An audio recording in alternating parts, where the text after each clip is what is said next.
जो भी हमें जिंदगी में श्वासें मिली हैं उन सबको सफल करना है प्रभु की यादों में। क्योंकि यदि हम अभी भटक गए तो हो सकता है हमें दोबारा समय ना मिले। तो इसलिए ये जो भी सत्संग या प्रवचन चल रहे हैं तो हम चाहेंगे कि आप सभी भाई बहनें, जहाँ तक हमारी आवाज़ जा रही है, सभी भाई बहनें आएँ और इसका लाभ उठाएं। क्योंकि हमारी मुख्य वक्ता देवी जी भी आने वाली हैं। तो ओम शांति। उसके साथ साथ हम आप सभी भाई बहनों को एक छोटी सी कहानी सुनाएंगे। कहते हैं कि एक सेठ जी थे। तो सेठ जी बहुत ही धार्मिक विचारों के थे और उनका बहुत ही कारोबार अच्छा था। लेकिन क्या है कि उन्हें मृत्यु से बहुत भय लगता था, तो मरना नहीं चाहते थे। तो इसलिए वो अपने बारे में बहुत चिंतित रहते थे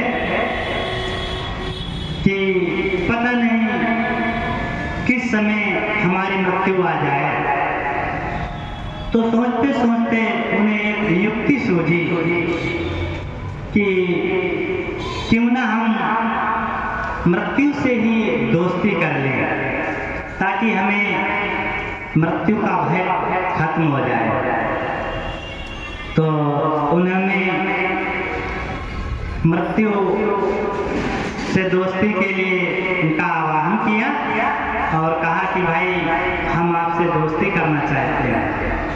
तो मृत्यु ने कहा कि ठीक है, आपकी दोस्ती मुझे स्वीकार है। तो सेठ ने मृत्यु से कहा कि भाई आप हमें कभी लेके ना जाना, हमें मरने से बहुत डर लगता है। तो मृत्यु ने कहा कि भाई ये तो संसार का विधान है, हम तो सबको ही लेके जाते हैं और ऐसा तो संभव नहीं है कि आपको मृत्यु ना आए, आपको भी मरना तो पड़ेगा ही। तो फिर भी सेठ ने कहा चलो आप बिल्कुल नहीं हमको छोड़ सकते हैं, तो इतना तो कर ही सकते हैं कि मृत्यु आने से पहले हमें सूचित तो कर ही सकते हैं। 6 महीना या 1 साल पहले बता तो सकते हैं कि अब हम आपको लेने आ रहे हैं। तो मृत्यु ने कहा ठीक है, हम आपको अवश्य ही सूचित कर देंगे। तो अब जो सेठ जी थे उनको मृत्यु का भय जो था वो समाप्त हो गया और वो चैन से जीवन व्यतीत करने लगे।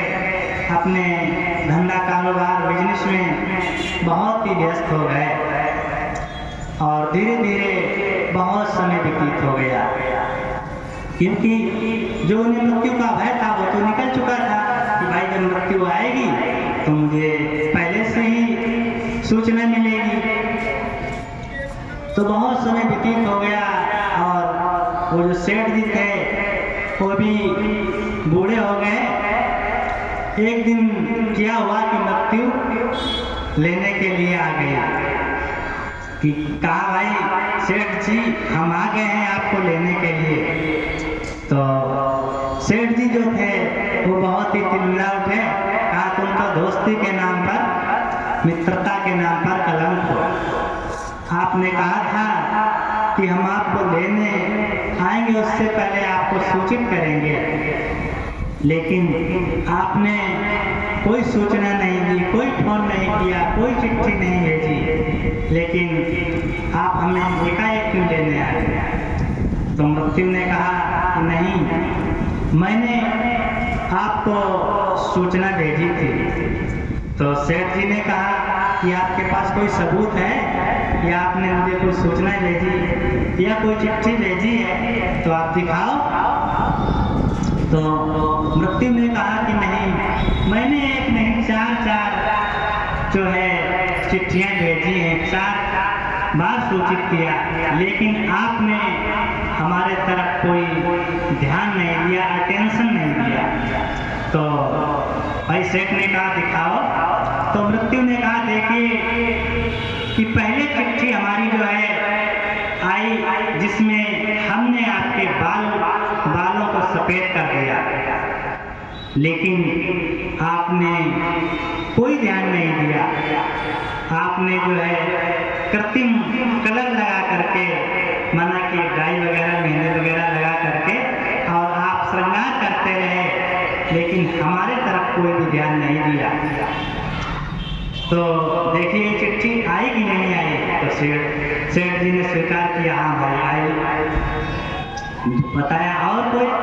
तो कहा देखिए दूसरी चिट्ठी के रूप में आपको जो कानों की सुनाई देने की जो शक्ति थी वो हमने ले ली, आपको सुनाई नहीं पड़ने दिया, लेकिन फिर भी आपने हमारे तरफ कोई ध्यान नहीं दिया। आपने जो है कृत्रिम मशीनें लगा करके जो है एयर मशीन लगा करके और उससे सांसारिक बातें सुनते रहे और सांसारिक बातों का आनंद लेते रहे, लेकिन आपने हमारे तरफ कोई भी ध्यान नहीं दिया। अगला बताया कि और कोई सबूत? बताया जो तीसरा चिट्ठी था वो मैंने आपके दांतों को कमजोर कर दिया, नाना कि आपके दांतों को खराब कर दिया, लेकिन आपने हमारे तरफ कोई भी ध्यान नहीं दिया। आपने कृत्रिम दांत लगा करके और संसारिक चीजों का स्वाद लेते रहे, लेकिन ये ध्यान नहीं दिया ये मृत्यु आने वाली है। तो देखिए ये तीसरी चिट्ठी के रूप में आपके दांतों को मैंने खराब कर दिया। तो सेठ ने ये भी स्वीकार किया। बताया कि चौथी चिट्ठी के रूप में मैंने आपके आंखों की रोशनी ले ली, लेकिन फिर भी आपने हमारे तरफ कोई ध्यान नहीं दिया, बल्कि कृत्रिम जो है चश्मे वगैरह लगा करके और संसार को देखने का आनंद आप लेते रहे। तो देखिए सेठ जी, एक नहीं मैंने तो 4 चिट्ठियां भेजी, लेकिन हमारे तरफ कोई आपने ध्यान नहीं किया। तो इसलिए आपको अब चलना ही होगा। तो इसलिए ये बल्कि एक सेठ की कहानी नहीं, बल्कि हम सभी भाई बहनों की कहानी है। तो देखिए कहीं हम भी उस सेठ की तरह उलझे तो नहीं है, हमारी भी चिट्ठियां पर चिट्ठियां आई जा रही हों और हम सांसारिक माया में या सांसारिक माया मोह में इतने लिप्त तो नहीं हो गए कि हम अपने ऊपर अटेंशन नहीं दे रहे हैं। तो इसलिए हमें अपने ऊपर बहुत ही अटेंशन देना है और अपने आप को उस धर्मराज के सामने जाने के लिए हमें अपने आप को तैयार करना है, अपना पुण्य का खाता तैयार करना है, क्योंकि हम सब जानते भी हैं कि आज नहीं तो कल एक दिन हम सबको धर्मराज के सामने एक एक चीज का हिसाब देना है। क्योंकि उस परमपिता परमात्मा ने हम आपको जब इस धरा पर भेजा था तो बहुत से ज्ञान गुण शक्तियों से भरपूर करके भेजा था, लेकिन हम आप इस संसार में जब आए तो हम माया के चुंगल में पड़ करके इस मायावी संसार में आकर के और माया के प्रभाव में आकर के उन सारे वादों को भूल गए। क्योंकि जब हम सब गर्भ जेल में थे तो कहते थे कि हे प्रभु हमें इससे निकाल लो, तो हम अब आपका जो है जीवन में भजन करेंगे, आपको याद करेंगे, अच्छे कर्म करेंगे, सभी को सुख देंगे, अच्छे मार्ग पर चलेंगे। लेकिन क्या है, जब हम इस संसार में आए, माया के प्रभाव में पड़ करके हम जो है बुरे कर्म करने लगे और अपने किए हुए वायदों को भूल गए। इसलिए हमें अपने पर विशेष ध्यान देना है। क्यों? क्योंकि हम सबको धर्मराजपुरी में, धर्मराज के सामने एक एक चीज का हिसाब देना है। क्योंकि उस परम पिता परमात्मा ने हम आपकी सेवा में प्रकृति के पांचों तत्वों को लगा दिया। हम जो है भगवान के द्वारा दिए हुए पांचों तत्वों का उपभोग कर रहे हैं। तो हम आप, लेकिन क्या है, हम उसका कोई बिल तो नहीं चुका रहे हैं। अब आप देखते भी हैं, जैसे क्या है, हवा ले रहे हैं, सूर्य का प्रकाश ले रहे हैं, इसका कभी बिल दिया? नहीं दिया। क्यों? दुनिया में जो जैसे बिजली हम यूज करते हैं, है ना, तो महीना होता है बिजली का बिल हमारे सामने आ जाता है। लेकिन क्या है कि जो भगवान ने मुझे जो प्रकृति के तत्वों को सेवा में लगाया है, उसका मैंने कभी भी बिल नहीं दिया। उस परम पिता परमात्मा ने हम आपको अमूल्य चीजें दी। हम आप जानते भी हैं, ये शरीर ही एक अमूल्य चीज है, ये प्रभु का उपहार है और हम सब उसको यूज कर रहे हैं। लेकिन क्या है, हमने उसका कभी बिल तो नहीं चुकाया। तो जब भगवान ने दिया है तो आज नहीं कल हमें एक एक चीज का हिसाब अवश्य ही देना पड़ेगा। और वो हिसाब वो परम पिता परमात्मा धर्मराजपुरी में धर्मराज के रूप में लेगा। तो इसलिए हमें विशेष अपने ऊपर ध्यान देना है। नहीं तो नहीं कहते हैं कि बालक से तू युवा हुआ फिर बूढ़ा हो जाएगा, अभी अगर तू भटक गया तो जीवन भर पछताएगा।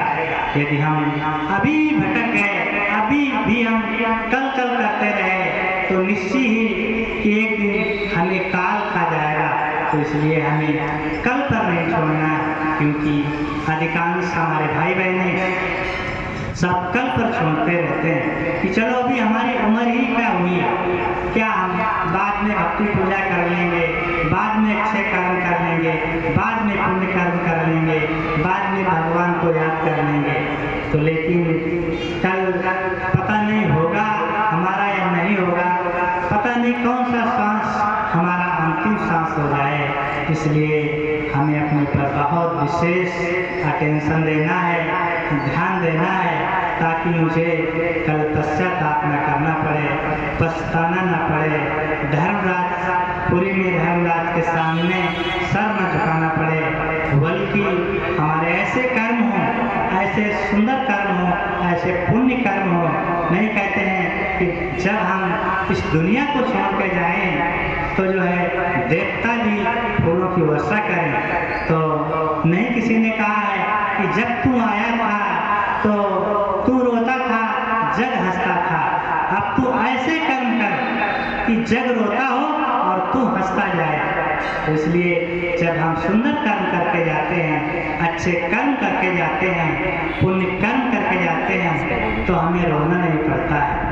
तब हम हंसी खुशी से ही इस संसार को छोड़ के जाते हैं। क्योंकि अंत में मरने के समय दुख सबसे ज्यादा किसको होता है?